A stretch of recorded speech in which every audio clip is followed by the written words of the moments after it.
Sungguh Engkau luar biasa.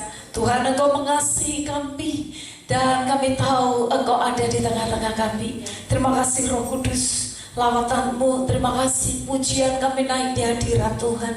Saat ini kami terus buka hati kami bagi-Mu. Roh Kudus, mari lakukan apa yang Kau mau. Datanglah kerajaan-Mu, jadilah kehendak-Mu atas gereja-Mu di tempat ini, atas kehidupan kami pribadi lepas pribadi, supaya nama-Mu dipermuliakan di tempat ini Tuhan. Tutup bungkus kami dengan kuasa darah-Mu. Kami mohon hikmat pengertian dari Tuhan, untuk kami boleh bersama-sama merenungkan sebagian daripada firman Tuhan. Kami tahu firman-Mu iya dan amin. Engkaulah kekuatan kami, Engkau penolong kami, Engkau satu-satunya di dalam kehidupan kami. Terima kasih Bapa, terpujilah nama-Mu. Kami terus buka hati kami bagi Tuhan, dan kami percaya saat hati kami terbuka bagi-Mu, Engkau benar-benar akan memuaskan kami. Pakai bibir, mulut, lidah hamba-Mu, sembunyikan hamba di belakang salib Tuhan, biar di tempat ini hanya nama-Mu yang dimuliakan. Terima kasih Bapa, terpujilah nama-Mu. Kami buka hati kami buat firman-Mu. Dalam nama Tuhan Yesus kami sudah berdoa. Haleluya. Mari sama-sama katakan amin. Silakan duduk Bapak Ibu yang dikasihi Tuhan. Shalom. Ya, salam sejahtera bagi kita sekalian. Saya percaya Tuhan hadir di tengah-tengah kita. Saudara, biarkan Roh Kudus melakukan apa yang Dia mau. Biarkan Roh Kudus bekerja dalam kehidupan kita. Saya percaya dalam kehidupan kekristenan itu ada yang disebut dengan misteri ilahi. Ada satu rahasianya Tuhan. Ada sesuatu yang Allah kerjakan, yang seringkali kita tidak mengerti. Ini yang akan kita pelajari pada pagi hari ini dengan tema misteri ilahi atau misteri Tuhan. Kita akan buka di dalam Ulangan pasal yang ke-29 ayat yang ke-29. Ulangan pasal yang ke-29 ayat yang ke-29. Mari kita baca bersama-sama satu ayat ini. Ya, 1, 2, 3. Hal-hal yang tersembunyi ialah bagi Tuhan Allah kita, tetapi hal-hal yang dinyatakan ialah bagi kita dan bagi anak-anak kita sampai selama-lamanya, supaya kita melakukan segala perkataan hukum Taurat ini. Saya baca sekali lagi buat kita sekalian. Hal-hal yang tersembunyi ialah bagi Tuhan Allah kita, tetapi hal-hal yang dinyatakan ialah bagi kita dan bagi anak-anak kita sampai selama-lamanya, supaya kita melakukan segala perkataan hukum Taurat ini. Bapak Ibu yang dikasihi Tuhan, hal-hal yang tersembunyi ialah bagi Tuhan. Sesuatu yang saudara dan saya tidak mengerti, itu rahasianya Tuhan. Apapun yang terjadi dalam kehidupan kita, apapun yang sedang terjadi yang melanda bangsa kita, apapun yang sedang terjadi dalam rumah tangga saudara, apapun yang sedang terjadi dan diizinkan Tuhan sedang terjadi dalam pribadi kehidupan kita yang kita tidak mengerti, itu merupakan misterinya Tuhan. Itu merupakan rahasianya Tuhan, yang seringkali kita bertanya-tanya, yang seringkali kita terus mungkin merenungkan, tapi kita belum mendapatkan jawabannya. Itulah yang disebut misteri ilahi. Itulah yang disebut rahasianya Tuhan. Bapak Ibu yang dikasihi Tuhan, Tuhan kita Tuhan yang memiliki kekuatan roh. Kita ini hidup di dalam kehidupan jasmani dan kehidupan rohani. Kekuatan roh yang dari Tuhan itulah yang harus melandasi kehidupan kita secara nyata. Jadi kehidupan kekuatan roh yang kelihatannya tidak nyata, yang memang tidak bisa dilihat oleh mata secara nyata dalam hidup kita, tapi itu harus mendasari, harus menjadi landasan dalam kehidupan kita, di dalam kita mengiring Tuhan dalam kehidupan kita. Sehingga apapun yang terjadi dalam kehidupan kita, hidup kita akan terus terarah kepada Tuhan. Hidup kita akan terus ada di jalan Tuhan. Firman Tuhan hari ini dalam ulangan ini dikatakan bahwa hal-hal yang tersembunyi ialah bagi Tuhan. Tetapi hal-hal yang sudah dibukakan, hal-hal yang sudah dinyatakan itu dalam bagian kita. Jadi ada rahasia-rahasia yang mungkin Tuhan belum bukakan bagi kita. Saudara kasih dalam Tuhan, itu masih rahasia Tuhan. Tetapi sesuatu yang sudah mulai dibukakan, dan saya percaya setiap rahasianya Tuhan akan singkapkan sedikit demi sedikit bagi kita yang sungguh-sungguh hidup di dalam Tuhan. Tuhan akan membukakan rahasianya. Tuhan akan membukakan sedikit demi sedikit bagi anak-anak Tuhan. Tuhan akan berbicara kepada saudara dan saya hal-hal yang belum kita mengerti. Tapi pada saat saudara terus bertanya, terus hidup sungguh-sungguh di dalam Tuhan, saya percaya Tuhan bisa menyingkapkan itu bagi kita. Amin. Tuhan bisa membukakan itu bagi kita. Pengkhotbah 1 ayat yang ke-9.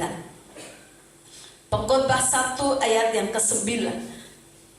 Firman Tuhan berkata bahwa apa yang pernah ada, itu yang ada saat ini. Pengkhotbah 1 ayat 9. Mari kita baca 1, 2, 3.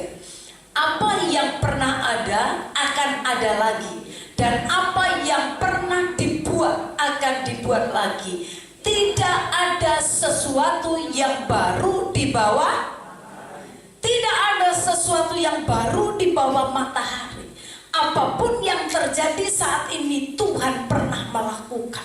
Apapun yang terjadi pernah terjadi sebelum saudara pun ada. Itu pernah terjadi di dunia ini. Di bawah kolong langit ini, di bawah matahari ini, tidak ada sesuatu yang baru. Apa yang sudah difirmankan Tuhan dulu, Tuhan terus menggenapinya. Dan apa yang terjadi saat ini pun pernah terjadi dahulu kala. Nah, Bapak Ibu yang dikasihi Tuhan, pengkhotbah berkata bahwa kalaupun saat ini terjadi sesuatu, kita mungkin lagi bertanya-tanya dengan adanya COVID. Kita mungkin bertanya, kenapa ya? Apakah ini karena dosa manusia? Atau karena apa? Mungkin saudara berpikir ini misterinya Tuhan. Tapi firman Tuhan berkata tidak ada yang baru. Semua di bawah kolong langit ini, yang ada saat ini pernah ada. Yang terjadi saat ini pernah terjadi. Ini firman Tuhan. Fakta dan realitanya semua pernah terjadi. Semua pernah ada. Dengan adanya COVID atau yang seringkali dikatakan pandemi, sudah kasih dalam Tuhan, akan timbul banyak hal. Akan timbul banyak ajaran sesat. Orang bisa mengajarkan banyak hal dengan situasi yang sekarang. Akan terjadi satu perubahan gaya hidup manusia. Yang tadinya kita silaturahmi, kita boleh salaman, kita boleh ciuman, kita belum peluk sana peluk sini. Sekarang semuanya berubah. Terjadi satu perubahan iklim, terjadi satu perubahan tatanan. Ada banyak hal perubahan terjadi. Kemudian akan terjadi yang namanya krisis pangan. Terjadi kesulitan di mana-mana, PHK di mana-mana. Karyawan-karyawan mulai di PHK. Ada yang gajinya diturunkan. Terjadi krisis. Persoalan di mana-mana terjadi. Perceraian terjadi sangat besar di Indonesia dengan adanya COVID. Karena kesulitan ekonomi. Karena persoalan demi persoalan yang terjadi. Krisis ekonomi bangsa kita. banyak hal terjadi karena pandemik ini. Nah Bapak Ibu yang dikasihi Tuhan, bahkan kalau saudara mengikuti berita, saudara mengikuti apa yang menjadi berita akhir-akhir ini, disebutkan bahwa Jakarta akan tenggelam. Artinya begitu banyak berita-berita yang seringkali membuat kita bukan semakin kita berani, tapi membuat kita makin takut, membuat orang makin kita harus bagaimana menjalani kehidupan ini. Apa yang menjadi tugas kita dengan situasi yang ada? Bapak Ibu yang dikasihi Tuhan, gereja, saudara dan saya, kita tidak bisa lari kemana-mana kecuali kita lari kepada Tuhan. Kondisi, situasi di sekitar kita memang kelihatannya tidak menjanjikan sesuatu yang lebih baik. Oleh sebab itu tidak ada cara yang lain selain kita harus lebih mendekatkan diri kepada Tuhan. Hubungan kita dengan Tuhan harus lebih dekat. Saudara harus lebih lagi menyerahkan hidup kepada Tuhan. Itu merupakan harga mati bagi kita, bahwa kita akan berkata, aku tidak bisa hidup tanpa Tuhan. Itu harus menjadi pegangan saudara dan saya. Dalam kondisi seperti ini, kita hanya bisa mengandalkan Tuhan. Kita tidak bisa jauh dari firman Tuhan, karena firman Tuhan yang akan menuntun saudara dan saya. Firman Tuhan akan menerangi kita, dan kita harus membuat satu tekad dalam hidup kita. Kita harus semakin hati-hati dalam menjalani hidup ini. Jangan mudah untuk kita terprovokasi dengan banyak hal. Jangan mudah kita dengan kecanggihan teknologi akhirnya justru menyesatkan kita. Bapak Ibu yang dikasihi Tuhan, ternyata apa yang terjadi saat ini pernah terjadi di beberapa abad yang lalu. Dalam sejarah menuliskan bahwa setiap satu abad terjadi yang namanya pandemi. Di tahun 1879 sampai 1881 pernah terjadi cacar yang melanda seluruh dunia, dan diperkirakan ada sekitar 400.000 orang yang meninggal pada saat itu. Di tahun 1918 sampai 1920 terjadi flu di Eropa, dan diperkirakan ada 50 juta orang yang meninggal. Dan sekarang pun dikatakan COVID-19 sedang melanda dunia ini. Kalau dalam sejarah kita renungkan, kita lihat bahwa pandemik atau tadi dikatakan wabah yang terjadi itu berlangsung sekitar 3 tahun baru habis. Jadi saudara renungkan saja, apakah pandemik ini sudah berjalan 3 tahun? Belum. Sedang dalam perjalanan. Kita belum tahu sampai kapan habis. Tapi sejarah membuktikan bahwa setelah 3 tahun itu akan habis. Dan percayalah, pada saat terjadi sesuatu yang betul-betul mencekam dunia, seperti satu istilah, kalau ada mendung, itu tanda akan terjadi hujan. Saya percaya bahwa inilah zaman akhir, di mana Tuhan sedang mempersiapkan gerejanya. Setelah pandemik ini terjadi, akan terjadi kebangunan rohani yang besar-besaran. Akan terjadi panen raya yang besar-besaran. Gereja Tuhan harus mempersiapkan diri untuk hal ini. Memang kita dalam beberapa waktu kita dilarang untuk ibadah, kita dilarang untuk berkumpul, tapi bukan berarti kita bersekutu dengan Tuhan. Saya mendengar ada seorang yang mengajarkan bahwa dia seorang yang cukup hebat. Dikatakan di dalam pandemik ini, apa yang harus gereja Tuhan lakukan? Di mana kita dilarang untuk kita berkumpul, ya. Kita dilarang untuk kita saling sentuhan yang lain. Saudara, dikatakan ada 3 hal yang harus kita lakukan dalam situasi yang sekarang. Yang pertama adalah perbaiki hubungan kita dengan keluarga. Perbaiki hubungan saudara dengan keluarga. Kalau dulu mungkin bapak-bapak waktunya habis, tidak punya waktu dengan keluarga karena kesibukan.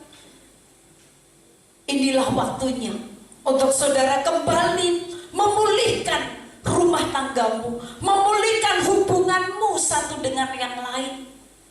Pulihkan hubungan saudara satu dengan yang lain. Karena pada saat hubunganmu pulih satu dengan yang lain, saya percaya saudara siap untuk terima lawatan Tuhan. Pulihkan hubunganmu dengan siapapun yang ada di sekitarmu. Entah itu tetanggamu, entah itu saudaramu, entah atau siapapun, di gereja kah, di tempat kerja kah, atau di lingkungan dimanapun kau berada. Mungkin selama ini hubunganmu kurang baik, mari bangkitkan, pulihkan hubungan itu. Inilah waktunya. Jangan saudara tunda-tunda, supaya pada saat lawatan Tuhan datang, saudara pun akan menerima apa yang Tuhan kerjakan. Bapak Ibu yang dikasihi Tuhan, yang selanjutnya, yang pertama adalah memperbaiki hubungan kita satu dengan yang lain. Yang kedua adalah perbaiki hubungan saudara dengan Tuhan. Perbaiki ibadah saudara. Perbaiki cara ibadah kita. Bahwa ibadah bukan hanya sekedar liturgi, satu aturan gereja. Bahwa ibadah harus begini aturannya 1, 2, 3. Seperti semuanya sudah dipatok dalam hidup kita, bahwa tidak ada boleh ada satu perubahan. Dengan adanya hal yang saat ini terjadi, saya percaya Tuhan mau, Tuhan akan merombak apa yang sudah sepertinya sudah dipatok sama manusia. Sepertinya aturan manusia harus seperti ini. Inilah waktunya Tuhan merombak. Sehingga kita tidak bisa berkata harus begini dong Tuhan. Bukan waktunya untuk Tuhan ngikutin kita, tapi kita harus mengikuti apa yang menjadi gerakannya Tuhan. Amin. Apa yang Tuhan mau, itulah yang harus kita kerjakan. Perbaiki ibadahmu, perbaiki hubunganmu dengan Tuhan, hubungan pribadimu dengan Tuhan, perbaiki doa saudara. Saya jarang kalau orang minta doa ke saya. Biasanya kalau orang minta doa itu pasti punya masalah. Doakan Bu, saya sakit. Doakan Bu supaya saya diberkati. Doakan Bu supaya saya dapat pekerjaan. Doakan Bu, saya mau melahirkan, ya. Doakan apa lagi sudah. Biasanya lagi punya persoalan, orang minta didoakan. Jarang orang minta sama saya, doakan Bu supaya saya lebih mengasihi Tuhan. Saya jarang dengar. Tidak ada orang minta, Bu doain saya dong supaya saya lebih mengasihi Tuhan. Tapi kalau lagi punya persoalan, saudara seringkali bisa telepon saya, kalau saya belum angkat telepon bolak-balik. Kenapa? Karena lagi pengen didoakan, lagi pengen ditopang, lagi pengen ditolong sama Tuhan. Tidak salah saudara. Tapi pernahkah terbesit dalam hati saudara bahwa engkau minta didoakan supaya saudara lebih mencintai Tuhan, supaya saya lebih mencintai Tuhan? Tolong topang saya dalam doamu supaya iman saya semakin naik di dalam Tuhan. Bapak Ibu yang dikasihi Tuhan, perbaiki ibadah, perbaiki hubunganmu dengan Tuhan. Tadi hubungan dengan sesama, saudara perbaiki terlebih dahulu. Karena saudara tidak akan pernah bisa masuk dalam hadirat Tuhan jika hatimu masih menyimpan sesuatu tentang orang lain. Saudara gak layak sama Tuhan. Gak layak. Akhirnya kita ibadah cuma sekedar ibadah. Ibadah kita hanya sekedar rutinitas. Ibadah kita hanya sekedar aturan. Bahwa kalau datang ke gereja harus seperti ini. Kalau ibadah harus seperti ini. Tapi Tuhan tidak mau seperti itu. Tuhan mau ada satu perubahan. Cara saudara menyembah Tuhan. Cara saudara ibadah. Cara saudara berdoa. Perbaiki hubungan pribadimu sama Tuhan. Perbaiki cara doa. Perbaiki cara menyembah. Perbaiki cintamu kepada Tuhan Yesus. Amin.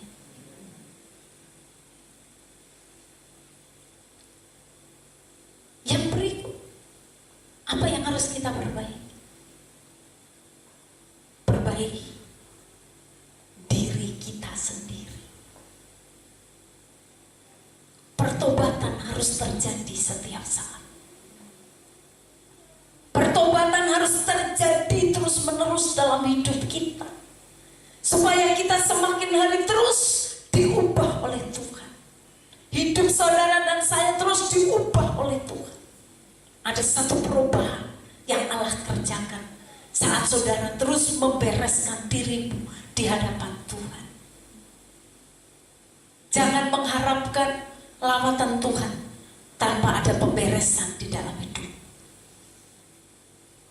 Jangan saudara mengharapkan Tuhan aku mau dilawat tanpa saudara membereskan hatimu. Hatimu harus beres, baru Tuhan bisa lakukan sesuatu. Bapak Ibu yang dikasihi Tuhan, Allah kita, Allah yang tahu melakukan segala sesuatu yang terbaik dalam hidup kita. Apapun yang terjadi atas bangsa kita saat ini, atau pandemi yang sedang terjadi, sudah kasih dalam Tuhan, tetap Tuhan sedang bekerja.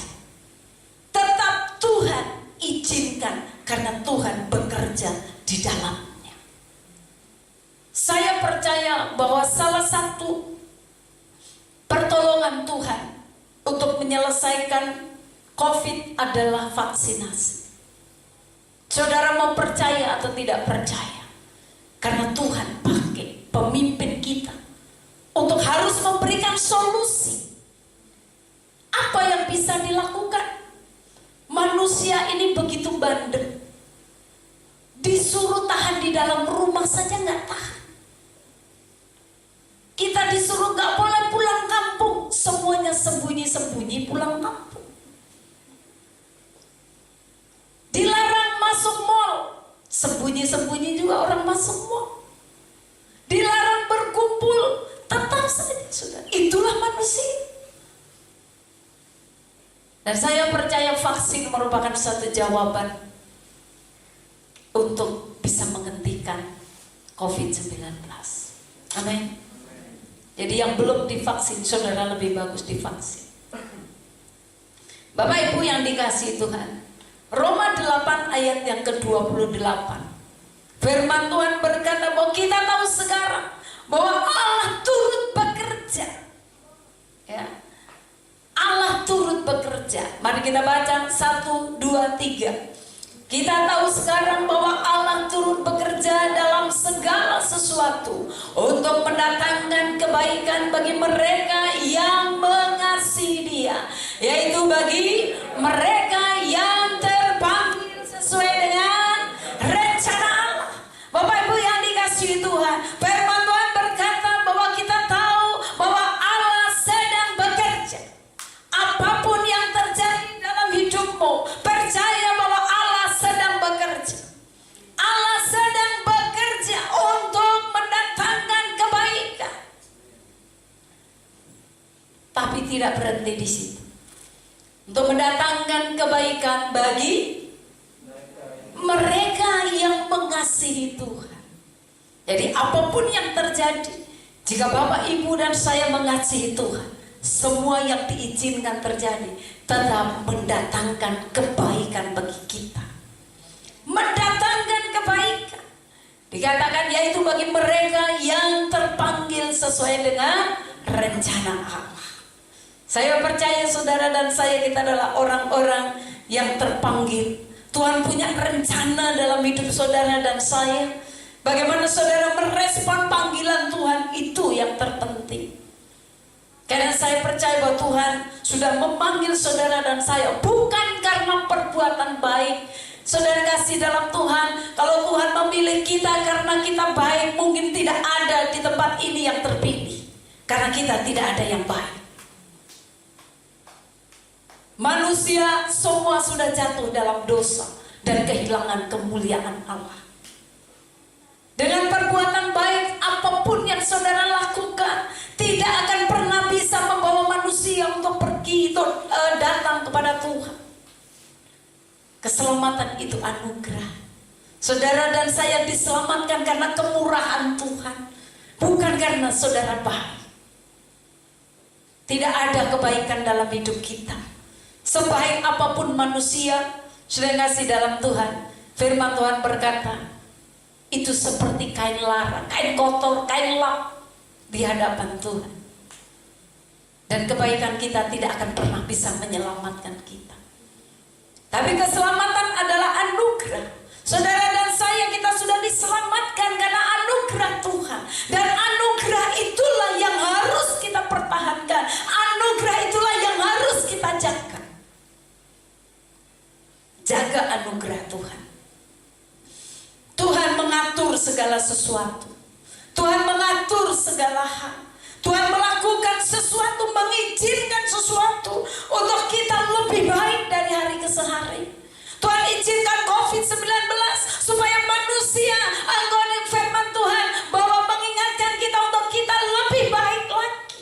Tuhan izinkan untuk saudara berkumpul dengan keluargamu supaya engkau bisa memperbaiki hubungan satu dengan yang lain. Mungkin yang selama ini kau sudah jauh karena kesibukan. Tuhan izinkan ini terjadi supaya rumah tanggamu kembali berkumpul. Engkau bisa memperbaiki hubungan. Engkau bisa sama-sama berdoa. Engkau bisa memuliakan Tuhan. Banyak hal yang Tuhan bisa lakukan dalam hidupmu, asal engkau meresponi hal itu. Lihat hal itu dengan positif. Bapak Ibu, kalau kita lihat dalam Alkitab, Tuhan pernah menghukum bumi ini. Kita pernah melihat di mana Tuhan melakukan tulah di Mesir. Kita lihat Tuhan pernah menghancurkan Sodom dan Gomora. Tuhan pernah menurunkan air bah. Dan kita lihat bagaimana Tuhan juga pernah mau menghancurkan Niniwe. Bapak Ibu yang dikasihi Tuhan, karena dosa, karena kejahatan manusia. Tapi kita tahu bahwa saat orang bertobat datang kepada Tuhan, di Niniwe semua orang bertobat, termasuk binatang-binatang yang ada di sana, semua ikut bertobat. Tuhan memulihkan bangsa itu. Tuhan mencari supaya saudara dan saya, kita masih bisa minta belas kasihan Tuhan buat bangsa kita. Saudara masih bisa minta belas kasihan buat keluargamu. Saudara masih bisa minta belas kasihan buat gereja Tuhan. Apakah Bapak Ibu pikir bahwa bangsa Indonesia ini tidak menyakiti hati Tuhan? Terlalu banyak orang menyembah berhala di Indonesia ini. Terlalu banyak orang yang menduakan Tuhan. Masih banyak orang percaya pergi ke Gunung Kawi, ke gunung-gunung. Bahkan tidak jarang orang yang sudah disebut orang percaya Yesus, saat ada masalah masih dikatakan pergi ke orang pintar. Padahal bukan orang pintar. Saudara, orang-orang yang seperti itu nanti kelihatannya saudara diobatin, kelihatannya ditolong, Tapi pulang dari situ saudara biasanya lebih parah.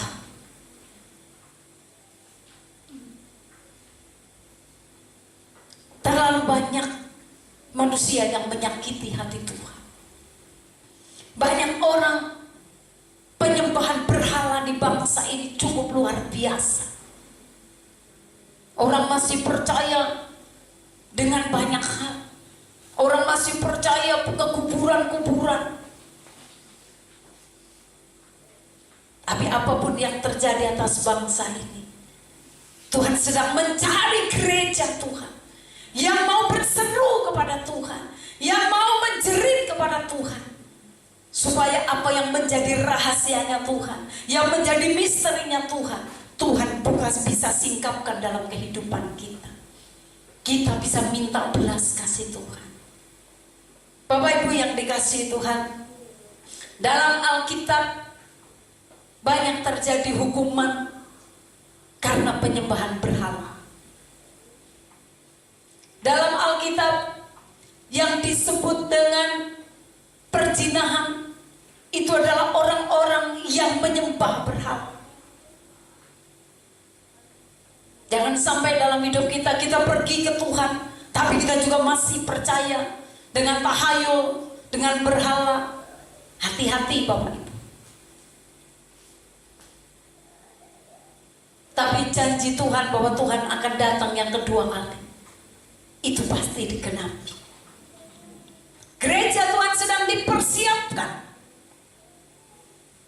Saudara dan saya sedang dipersiapkan. Kita diproses, kita dibentuk untuk menjadi serupa dan segambar dengan Tuhan. Kita akan masuk di dalam Matius pasal yang ke-25. Mari buka Matius pasal yang ke-25. Dari ayat yang pertama. Bagaimana kita ini harus berjaga-jaga. Ini cerita tentang gadis-gadis yang bijaksana dan gadis-gadis yang bodoh. Mari kita baca ayat pertama sampai ayat yang ketiga. Kita baca terlebih dahulu. Kita baca 1, 2, 3. Pada waktu itu hal kerajaan surga seumpama 10 gadis yang mengambil pelitannya dan pergi menyongsong mempelai. 5 diantaranya bodoh dan 5 bijaksana. Gadis-gadis yang bodoh itu membawa pelitannya, tetapi tidak membawa minyak. Bapak Ibu perhatikan di sini. Ini cerita tentang gadis-gadis yang bijaksana dan gadis-gadis yang bodoh. Firman Tuhan mengingatkan kepada kita supaya ini menjadi satu contoh bagaimana kita mempersiapkan diri untuk kedatangan Tuhan yang kedua kali. Kita harus menjadi seperti wanita-wanita yang bijaksana. Dikatakan di sini ada 10 yang sedang menantikan kedatangan Tuhan. Ini berbicara tentang kerajaan surga. Dikatakan seumpama 10 gadis yang mengambil pelitanya dan pergi menyongsong mempelai laki-laki. Jadi ada 10 orang. Tapi dikatakan 5 diantaranya dikatakan bodoh dan 5 bijaksana. Bisa menjadi perenungan bagi kita. Di mana kita? Apakah kita menjadi seperti wanita-wanita yang bijaksana atau seperti wanita-wanita yang bodoh? Ini harus menjadi perenungan bagi kita. Dikatakan di ayat yang ketiga, gadis-gadis yang bodoh itu membawa pelitanya tetapi tidak membawa minyak. Jadi dikatakan bahwa gadis-gadis ini, yang 5 ini, mereka sama-sama 10 membawa pelita. Tapi yang bodoh ini dikatakan dia bawa pelita, tapi dia tidak membawa minyak, tidak bawa persediaan minyak. Ayat yang keempat, sedangkan gadis-gadis yang bijaksana itu membawa pelitanya dan juga minyak dalam buli-buli mereka. Jadi 5 semua bawa pelita, tapi 5 bawa minyak, yang 5 tidak membawa minyak. Ayat yang kelima dikatakan, tetapi karena mempelai itu lama tidak datang-datang juga, mengantuklah mereka semua lalu tertidur. Saudara kasih dalam Tuhan, kita seringkali berkata, dari dulu kayaknya Tuhan bilang mau datang, tapi nyatanya nggak datang-datang. Ya, akhirnya kita berpikir karena Tuhan nggak datang-datang, udahlah santai-santai, orang waktunya masih lama. Kita lo nggak tahu waktunya Tuhan kapan. Masih lama. Itulah yang mereka alami. Akhirnya semuanya tidur. Ya, orang kalau sudah tidur itu udah nggak tahu apa-apa. Nah, Bapak Ibu yang dikasihi Tuhan, kita lihat di sini, ini sikap yang kita harus lakukan untuk menyambut kedatangan Tuhan. Jadi ayat yang ketiga dan ayat yang keempat tadi kita lihat di situ. Ini contoh tentang gadis yang bijaksana dan gadis-gadis yang bodoh. Bapak Ibu yang dikasihi Tuhan, saudara dan saya, kita harus tahu firman Tuhan. Karena kita nggak tahu firman, kita jadi bodoh. Karena kita tidak merenungkan firman, akhirnya kita jadi bodoh. Kita bilang enggak, Tuhan nggak datang-datang. Saudara, memang apa yang terjadi seringkali masih menjadi misteri bagi kita. Karena tentang kedatangan Tuhan memang menjadi misteri, rahasianya Tuhan. Yang Yesus pun katakan, aku tidak tahu. Tapi apakah yang misteri? Apakah tidak terjadi? Justru itu akan terjadi. Tidak perlu saudara harus tahu dulu atau tidak. Pasti Tuhan akan genapi. Amin. Iya, saudara. Gadis-gadis ini, mereka melihat bahwa dikatakan tuannya gak datang-datang, lalu mereka tidur. Jadi saudara, kita harus tahu firman. Saudara harus mengerti firman. Karena saat saudara tahu firman, itu akan membuat saudara hidup berjaga-jaga. Alkitab berkata bahwa kita diingatkan untuk kita harus terus berjaga-jaga. Pelita adalah sarana untuk penerangan. Saudara pernah tahu pelita? Pelita itu untuk menerangi. Nah, Bapak Ibu yang dikasihi Tuhan, saudara punya pelita, tapi kalau nggak punya minyak, hidup nggak? Ya, itu namanya orang bodoh. Saudara mau punya pelita berapa, tapi saudara nggak punya minyak, mana bisa hidup? Tapi kalau kita mengerti firman itu yang akan membuat kita bijaksana, membuat kita mengerti. Bapak Ibu yang dikasihi Tuhan, dalam Mazmur 119 ayat 105, firman Tuhan berkata, firman Tuhan adalah pelita bagi kakiku dan terang bagi jalanku. Jadi firman itu adalah pelita bagi kaki kita dan terang bagi jalan kita. Kalau kita berjalan sesuai dengan firman, firman itu yang akan menerangi kita apa yang menjadi misterinya Tuhan. Saya percaya Tuhan bisa menyingkapkan bagi kita, bagi setiap gereja Tuhan, bagi setiap hamba-hamba Tuhan yang sungguh-sungguh hidup di dalam Tuhan. Amin. Saya percaya itu. Firman itu pelita bagi kakiku dan terang bagi jalanku. Saudara mau berjalan di dalam terang, berjalanlah di dalam firman Tuhan. Renungkan firman Tuhan. Dalam situasi apapun, kita harus selalu siap untuk hidup di dalam firman Tuhan. Sekalipun kadang kita akan bilang, iya Bu, tapi bagaimana? Tetap harus, kita harus punya satu komitmen, satu tekad bahwa kita mau hidup di dalam firman Tuhan.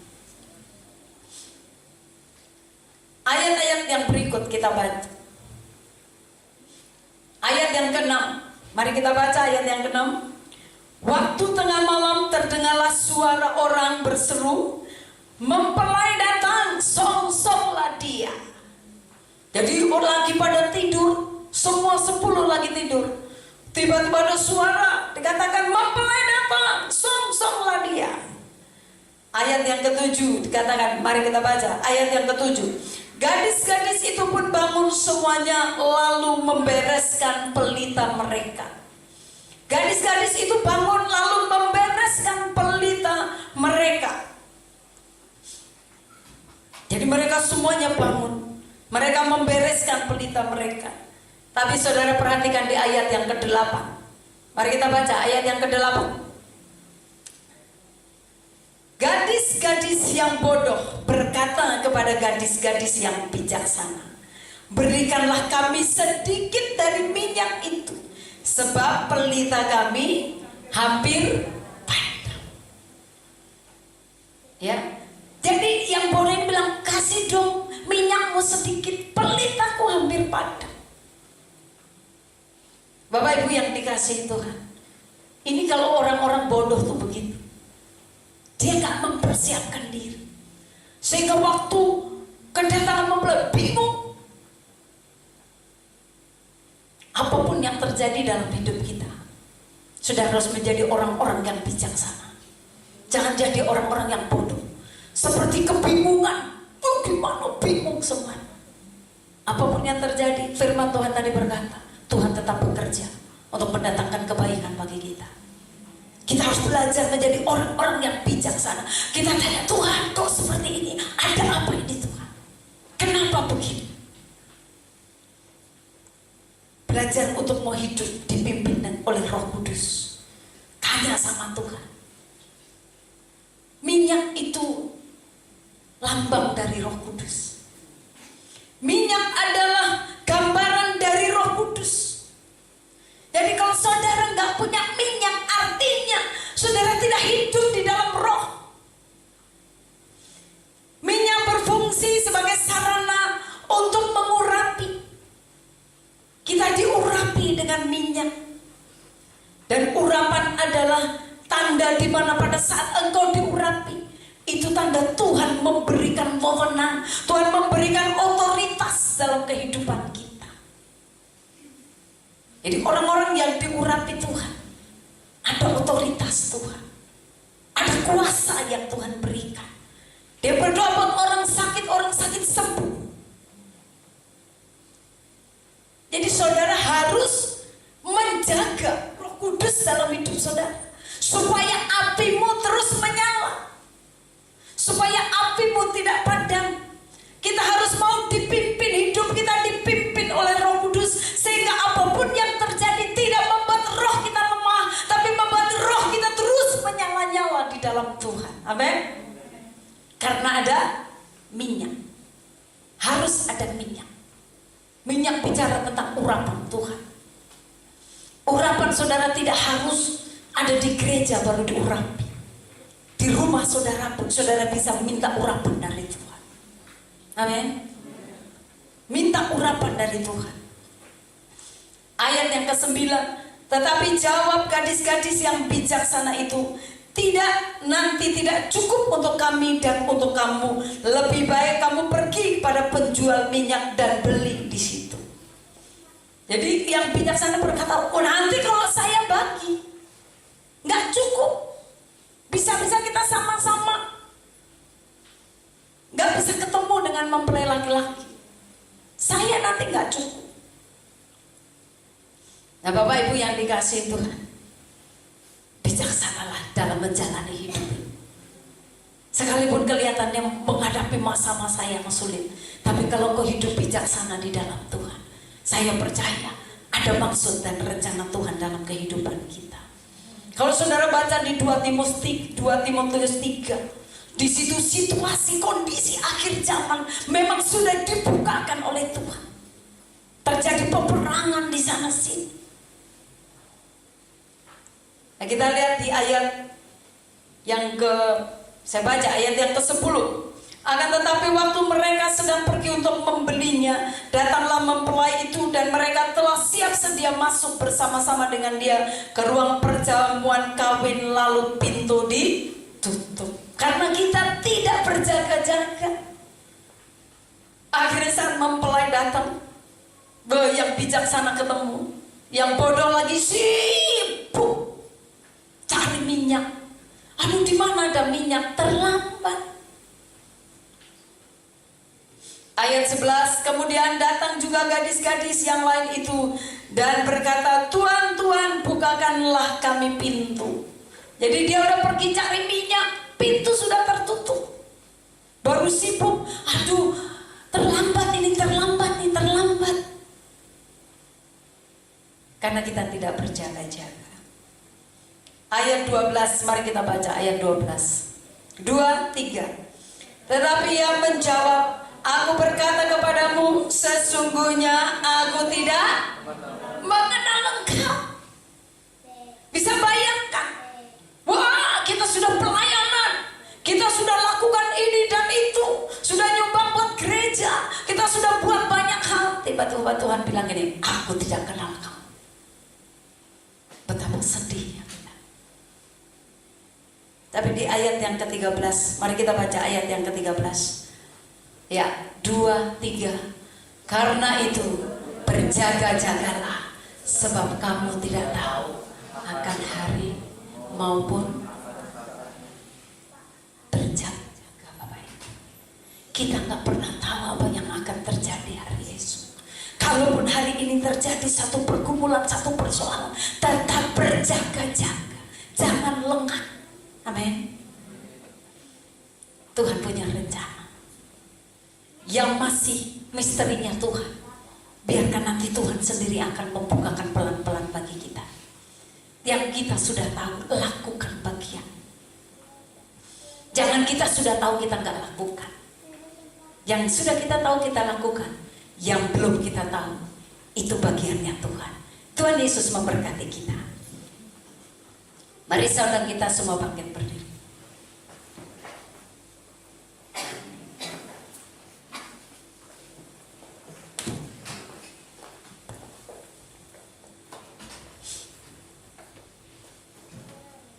Kita angkat pujian.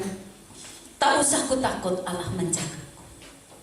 Apapun yang terjadi kita gak perlu takut, tapi harus berjaga-jaga. Lakukan bagian saudara, Tuhan akan lakukan bagiannya. Yang belum kita mengerti itu rahasianya Tuhan, tapi bukan berarti rahasia Tuhan tidak bisa dibukakan bagi kita.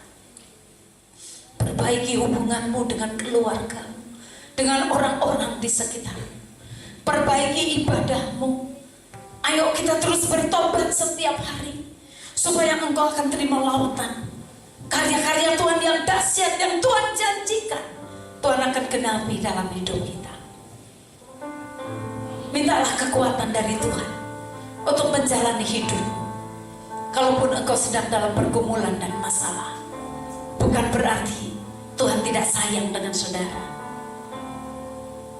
Kita tidak perlu takut menghadapi apapun, karena kita punya Tuhan yang luar biasa. Terima kasih Tuhan. Firman-Mu ya dan amin. Firman-Mu pasti digenapi dalam hidup kami. Terima kasih Roh Kudus. Kami tidak takut menjalani hidup ini Tuhan, karena kami punya Tuhan. Glory bagi-Mu Tuhan.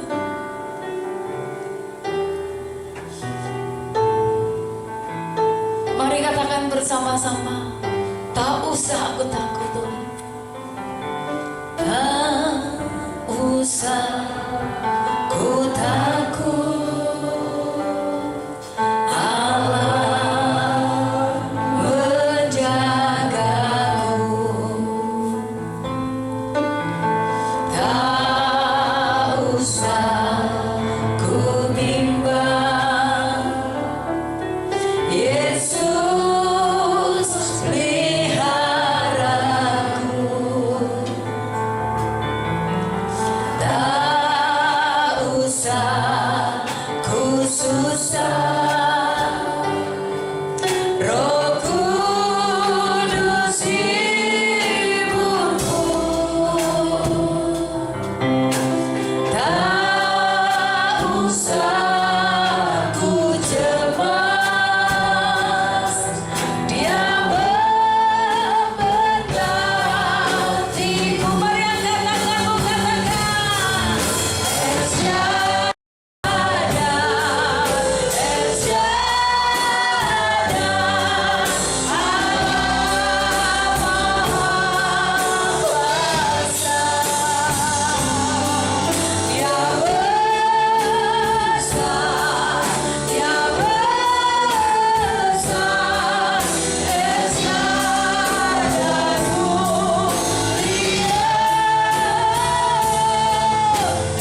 sedang menjalani hidup ini. Mungkin kau merasa bahwa hidupmu begitu sulit, engkau mengalami pergumulan, mungkin sakit, penyakit atau apapun. Bapak Ibu dengar bahwa Tuhan punya rencana yang dahsyat dalam hidup kita. Rancangan Tuhan adalah rancangan damai sejahtera. Mengertilah bahwa Tuhan sangat mengasihi kita. Ada misteri yang mungkin Tuhan masih simpan buat kita, tapi itulah bagiannya Tuhan. Bagian kita adalah kita melakukan hidup kita, melakukan apa yang menjadi bagian kita. Lakukan firman Tuhan, maka firman akan digenapi dalam hidup. Hari ini kalau ada yang sakit, engkau yang punya pergumulan apapun, engkau yang masih takut, khawatir, engkau masih bingung menghadapi hidup ini, serahkan hidupmu buat Tuhan. Mari angkat tanganmu, akan berdoa dimanapun Bapak Ibu berada. Percaya bahwa Tuhan begitu mengasihi kita. Apapun yang membuat engkau takut, apapun yang masih membuat engkau bingung, serahkan itu buat Tuhan. Tangannya terus terbuka bagi saudara dan saya. Tuhan, lihatlah umatmu yang sedang mengangkat tangan di hadirat Tuhan. Mungkin mereka sedang sakit, Tuhan sembuhkan dalam nama Yesus. Mungkin ada yang sakit jantung, sakit paru-paru, sakit kepala, sakit ginjal, sakit pinggang, apapun Tuhan. Kami percaya firman-Mu, iya dan amin. Firman-Mu berkata, luka-luka pilur Yesus, segala sakit penyakit disembuhkan dalam nama Yesus. Yang tidak Bapakku tanam, cabut sampai ke akarnya. Dalam nama Yesus, dalam nama Yesus, dalam nama Yesus.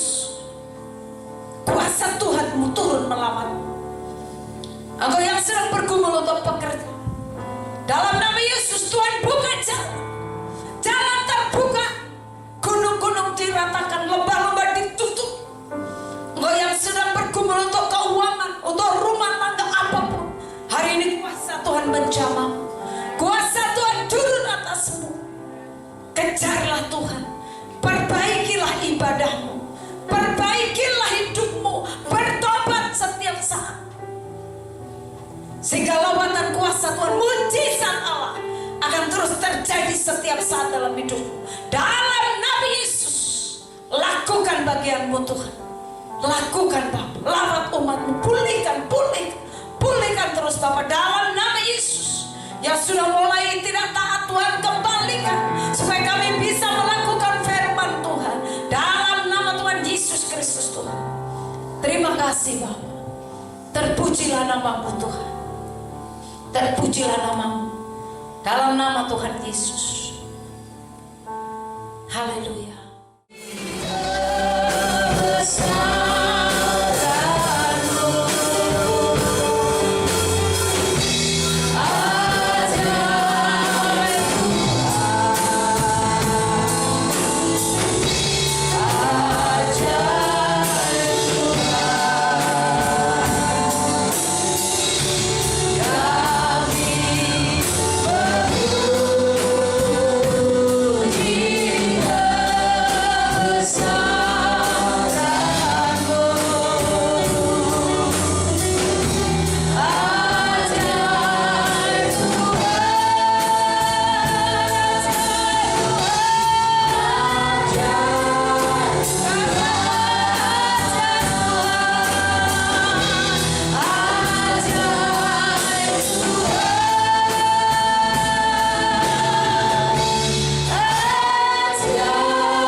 Allah kami yang hebat, Allah yang dahsyat, Allah yang hidup dan Allah yang terus berkarya dan bekerja dalam hidup kami.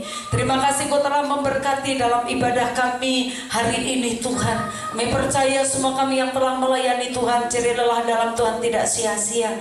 Sebentar kami akan kembali ke tempat kami masing-masing. Tuhan jaga lindungi pagari kami sehingga kami semua aman dalam perlindungan Tuhan. Semua rencana yang bukan dari Tuhan, sakit, penyakit, celaka, maut, bahaya, kami tolak, kami batalkan di dalam nama Tuhan Yesus Kristus Tuhan. Darah-Mu berkuasa atas kehidupan kami. Malaikat-Mu terus memagari dan membentengi kami. Kemuliaan hanya bagi-Mu, kami bersyukur. Dan kami tutup ibadah kami hari ini dengan ucapan syukur. Haleluya. Mari Bapak Ibu yang dikasihi Tuhan, angkatlah tangan-Mu. Kiranya tangannya yang kudus, tangan yang berlubang paku, diarahkan kepada kita dan terimalah berkat-Nya. Kiranya berkat kasih, sukacita, damai sejahtera dari Allah Bapa kita di dalam anaknya Tuhan Yesus Kristus, dengan pimpinan, penyertaan, penghiburan, kekuatan, kuasa dari Allah Roh Kudus akan terus menyertai kita dari saat ini sampai selama-lamanya. Kiranya Tuhan memberkati keluar masuk-Mu. Apapun yang Kau lakukan Tuhan yang membuatnya berhasil. Engkau akan diangkat Tuhan menjadi kepala dan bukan ekor. Kiranya berkat Abraham, Ishak dan Israel akan mengikuti kita seumur hidup kita, dari saat ini sampai Tuhan Yesus Kristus datang yang kedua kali untuk menjemput kita semuanya, gerejanya yang mengasihi Dia. Haleluya. Semua yang sudah diberkati, mari sama-sama dengan iman kita katakan amin. Haleluya. Selamat hari Minggu. Tuhan Yesus memberkati kita semua.